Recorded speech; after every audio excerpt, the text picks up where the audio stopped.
স্কুলের বান্ধবীদের সাথে ঘুরতে যাওয়া হয় না প্রায় 7টা বছর হয়ে গেল।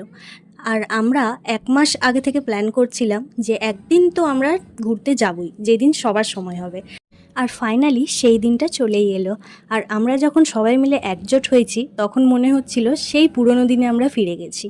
তোমাদের সাথে কথা বলতে বলতে আমি তো বলতে ভুলেই গিয়েছিলাম যে আমরা যাচ্ছিটা কোথায়। আমরা চলে গিয়েছিলাম কলকাতার হেরিটেজ মিউজিয়াম কারেন্সি বিল্ডিংয়ে। আর সেখানে ঢোকার জন্য কোনো এন্ট্রি ফিস লাগে না, তোমরা ফ্রিতে এন্ট্রি করতে পারো। তো সেখানে ঢুকেই তোমরা দেখতে পাবে অনেক ধরনের পেন্টিং, আরও অনেক কিছু।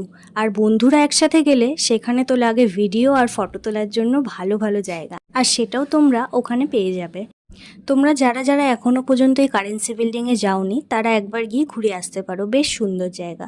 আর এটা ছিল এটার ভিতর দিকটা, এখানটা ছিল খুবই সুন্দর। তারপর আমরা গ্রাউন্ড ফ্লোরটা ঘোরা শেষ করে চলে গেলাম ফার্স্ট ফ্লোরে। ফার্স্ট ফ্লোরটাও ছিল ভীষণই সুন্দর, তোমরা ঘুরতে ফিরতে ফটো তুলতে অনেক কিছুই করতে পারবে। আর জানোই তো বন্ধুরা গেলে কি কি না হয়, একটা জায়গা ঘুরে মোটামুটি 200টা ফটো না তুললে মেয়েদের তো মনই ভরে না। তারপর আমরা চলে গেলাম সেকেন্ড ফ্লোর, আর সেকেন্ড ফ্লোর থেকে দেখো ভিউটা কতটা সুন্দর লাগছে। আমাদের প্ল্যান ছিল এইখানটা ঘুরে তারপর আরও অন্য জায়গায় যাওয়ার, কিন্তু বৃষ্টি এসে যাওয়ার জন্য আমরা অন্য জায়গায় সেই মুহূর্তে যেতে পারিনি।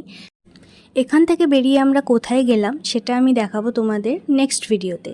ভিডিওটি ভালো লেগে থাকলে একটা লাইক অবশ্যই